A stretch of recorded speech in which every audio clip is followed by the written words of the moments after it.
জীবনের প্রথম যখন ভূতের দৌড়ানি খাই, তো দেখো আমরা এখানে নর্মালি সবসময় এখানে আড্ডা দেই।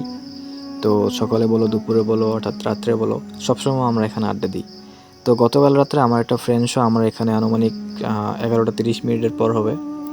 তো আমরা এখানে সবসময় আড্ডা দিই, গতকাল রাত্রে সেমভাবে আড্ডা দিতেছিলাম। তো এইখানে থাকার পর আমাদের সাথে এমন একটা ঘটনা ঘটে, সেটা আপনাদেরকে না বললে আপনারা বিশ্বাসই করবেন না। তো আমার সাথে এরকম আগে কখনো হয় নাই, লাইফের প্রথম এরকম হলো। তো এই যে দোকানটা দেখতে পাচ্ছ, এখানে দোকানটার মালিক এখন অটো চালায়। দোকানটা অনেকদিন ধরে বদ্ধ, অনেকদিন ধরে বদ্ধ বলতে 1 বছরের বেশি হবে দোকানটা আর খোলে না। তো মনে হয় খুলবে কিছুদিন পর থেকেই। তো আমরা এখানে ওই যে সামনে ব্রিজটা দেখতে পাচ্ছ, এখানে আমরা সবসময় বসে থাকি। তো কেন জানি গতকাল রাত্রে আমার দোকানটার বারান্দায় বসেছিলাম দুজন, আমি আর আমার একটা ফ্রেন্ড সহ। তো এই যে দেখতে পাচ্ছ এখানে গাব গাছটা, ছোট্ট একটা গাব গাছ। এখানে গাছটা ছোট হলেও এখানে মানে সন্ধ্যার পরে যে কোনো ছোট মেয়ে যদি এখান থেকে যায় তাহলে তার উপর নাকি আসর করে।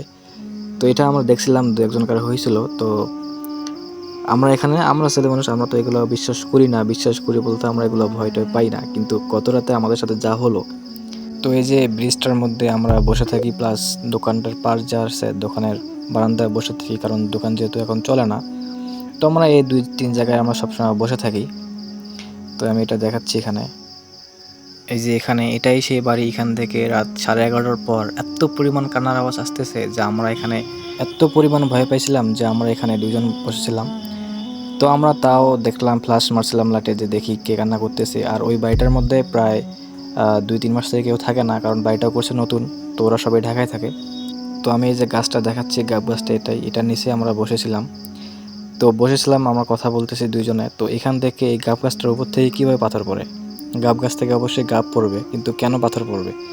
তো আমরা এটার জন্য ফ্লাশ মারছিলাম উপরে, দেখি কিচ্ছু নাই, অর্থাৎ কোনো সারা শব্দ, কোনো বাতাস কিচ্ছু ছিল না।